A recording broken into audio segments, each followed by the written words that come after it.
The day it all began didn't feel like the start of a catastrophe.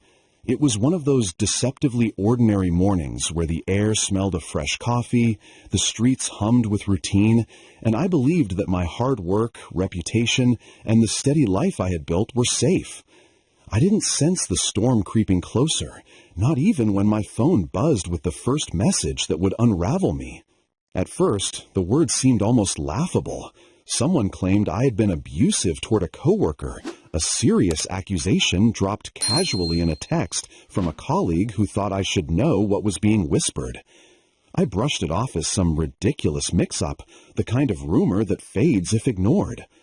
But rumors have a way of growing teeth.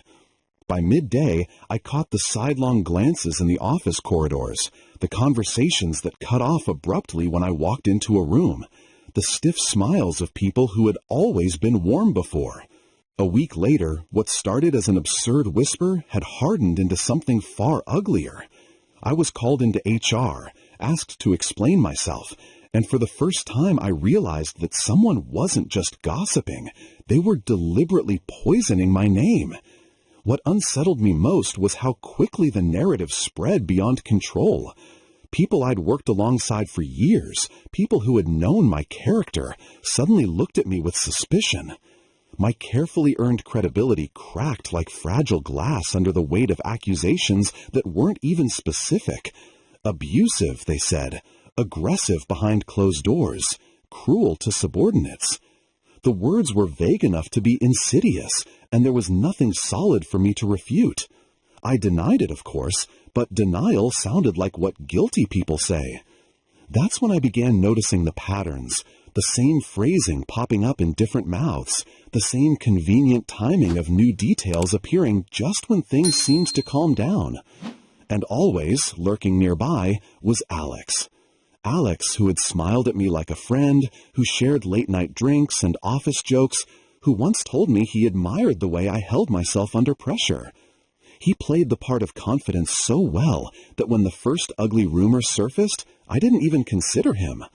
Not until I traced the threads back and found him always there, nudging conversations, leaning in with sympathetic eyes while planting the poison deeper. Alex had always been competitive, but his rivalry was subtle, hidden beneath compliments and camaraderie. I only realized too late that he was the one feeding the office with whispers, crafting a story where I was a monster. He wanted my position, my credibility, the trust I had earned, and he was willing to burn me down to take it. Each week grew worse.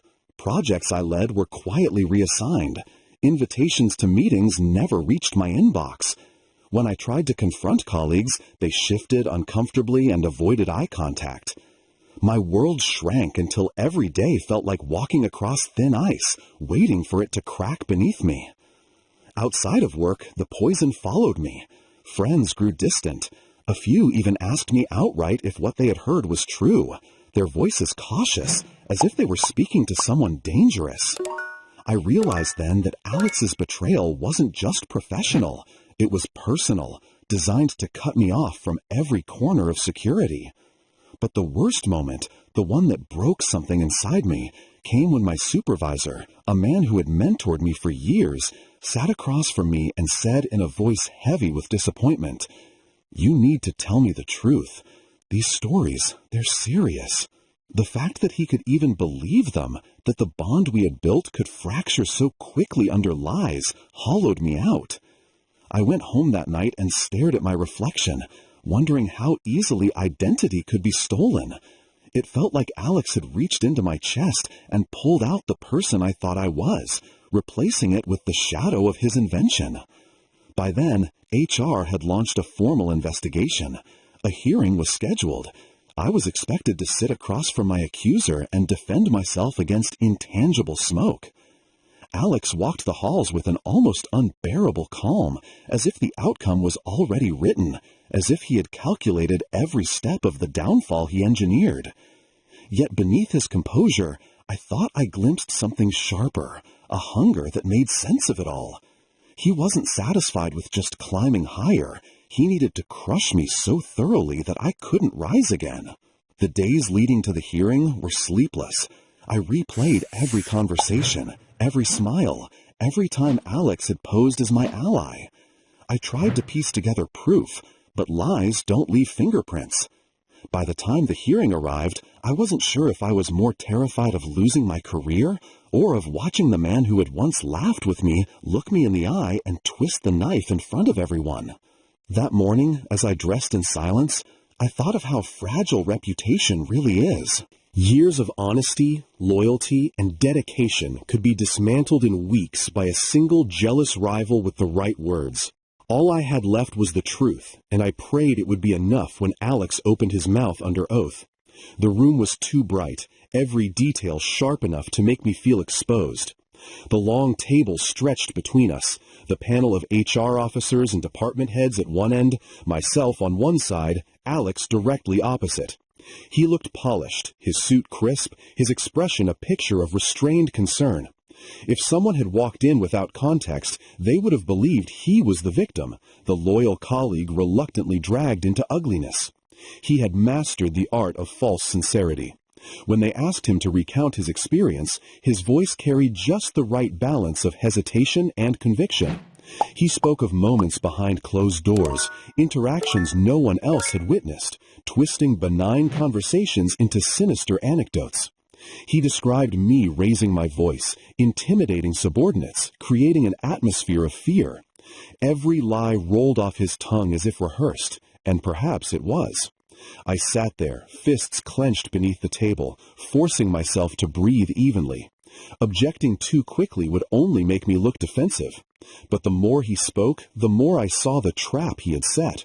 He hadn't just accused me of vague misconduct. He had crafted a narrative where he appeared the reluctant truth-teller, the one who could no longer stay silent while watching harm unfold. It was brilliant in its cruelty. Then came my turn. I spoke carefully, not pleading, but steady, laying out my record, the projects I had led, the feedback I had consistently received.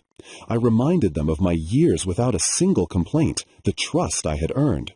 But against Alex's performance, my truth felt heavy, harder to swallow than his elegant lies. The panel nodded politely, but their eyes betrayed doubt. And then, almost as if fate tired of watching me drown, a shift occurred.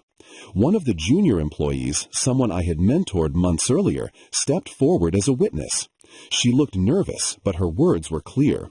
She said Alex had approached her weeks before the rumors spread, trying to convince her to support his story. He told her it would be better for her career if she aligned with him, hinting that my time at the company was coming to an end. Her voice cracked when she admitted she refused, but she remembered every detail. The room shifted. Alex's composure faltered for the first time, his smile tightening at the edges. He tried to wave it off, to suggest she misinterpreted his words, but the seed of doubt had been planted, this time in him. The panel leaned in closer, their questions sharper. Why had he spoken to her privately at all? Why had his stories conveniently surfaced only when a promotion was on the line? And then came the moment I will never forget. Under oath, Alex was asked directly if he had ever manipulated or pressured anyone to corroborate his claims. His denial came too quickly, too forcefully. The panel compared his statement against the junior employee's testimony, and the cracks widened.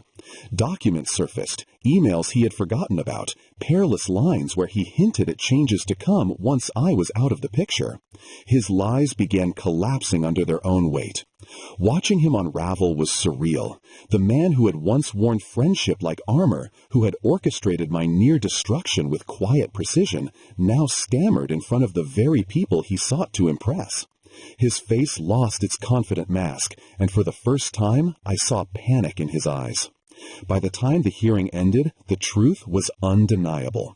Alex had not only spread false rumors, he had built an elaborate campaign to erase me. His betrayal was no longer hidden in shadows. It stood naked in the light of evidence and testimony. The panel dismissed him from the company that very week. As for me, they cleared my record, restored my projects, even offered apologies for the ordeal. But no apology could restore what had been taken. My reputation might have been salvaged, but the scars remained. The knowledge of how fragile trust is, how easily a jealous rival can set fire to a life. When I walked out of that room, free of Alex's shadow, I realized survival wasn't triumph. Triumph was looking in the mirror and knowing that even when my name was dragged through the mud, I had never lost myself. And that truth, at least, belonged entirely to me. This story may be over, but the betrayals never stop. Like this video, share it with your circle, and subscribe to Chronicles of Revenge so you don't miss what's coming next. Another shocking story is just one click away below.